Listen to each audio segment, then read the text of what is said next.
नमस्कार, मैं हूँ Diksha Soni, trainer of self employed tailor और स्वागत है आपका मेरी ऑनलाइन क्लासेस में। आइए बात करते हैं टेलरिंग के इंट्रोडक्शन की। वैसे तो टेलरिंग को किसी भी इंट्रोडक्शन का ज़रूरत नहीं है, पर फिर भी आज के सभ्य समाज में नित्य नए नए जो फैशंस आते हैं, नए नए कलात्मक पोशाकें होती हैं, उनका निर्माण इसी व्यवसाय की इसी शिक्षा के द्वारा होता है। विकासशील भारत में लघु उद्योगों की महत्वपूर्ण भूमिका रही है। टेलरिंग कला को उद्योगों के रूप में कम जगह एवं कम पूंजी में कम कारीगरों का समूह बनाकर लघु उद्योग चलाया जा सकता है, जिससे आप अपना अर्जन भी कर सकते हैं। आइए जानते हैं what is tailoring. In the acute situation of unemployment, the happiness and the prosperity of life is lies on the technical education. It creates a development and capable role of the youth. हम सभी जानते हैं बेरोजगारी की इस वर्तमान विकट परिस्थिति में व्यवसाय की तकनीकी शिक्षा में ही जीवन के सुख, समृद्धि एवं धनोपार्जन के हित निहित हैं।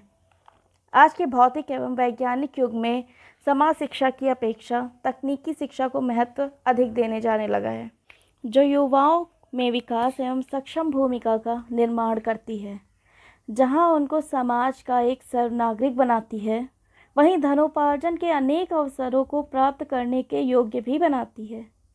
भारत जैसे विकासशील देश में आज समाज का हर वर्ग स्वास्थ्य के साथ फैशन के इस बदलते युग में सुंदर एवं बहुआयामी वस्त्र सज्जा की ओर ललायित है, अट्रैक्टेड है, जिसके कारण टेलरिंग का जो बिजनेस है उसका महत्व बहुत अधिक बढ़ता जा रहा है। कहते हैं style makes a man. Style कब आती है? जब उसके कपड़े बहुत सुंदर दिखते हैं, अट्रैक्टिव दिखते हैं। और डॉक्टर बैम्पन, जिनको सिलाई का जनक माना जाता है, उन्होंने कहा था, god make a man but the tailor make him a garments a gentleman. आइए बढ़ते हैं टाइप्स ऑफ टेलरिंग की ओर। Types of tailoring are divided into two parts, it's cutting and shaving. Cutting में सबसे पहले हम किसी भी जिसका कपड़ा बनाना है उस व्यक्ति के शरीर की माप लेते हैं और उस माप के आधार पर हम एक ड्राफ्ट तैयार करते हैं।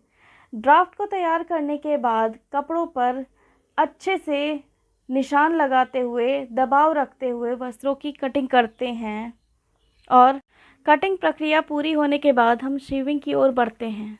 शेविंग में हम कपड़े को काटने के बाद सिलाई करके उसको एक तैयार वस्त्र के रूप में तैयार कर देते हैं। सिलते समय सिलाई व दबाव दोनों के चिन्हों पर ही सिलाई करनी चाहिए। इस प्रकार की ही फिटिंग सही आती है और फिनिशिंग भी अच्छी आती है। इस प्रकार से जो कटिंग और सिलाई करते हैं उनके कपड़ों में कभी भी कोई भी दिक्कत नहीं आती है और हम नए नए डिज़ाइनों।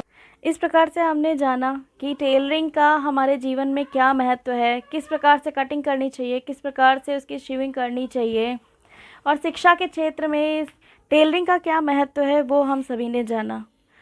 टेलरिंग न सिर्फ एक व्यवसाय है बल्कि आपकी आजीविका का एक महत्वपूर्ण साधन बनता जा रहा है। आजकल के इस फैशन के दौर में टेलरिंग व्यवसाय बहुत तेज़ी से आगे बढ़ रहा है और इसका प्रसार हमें भी करना होगा, इसकी शिक्षा का प्रसार हमें भी करना होगा।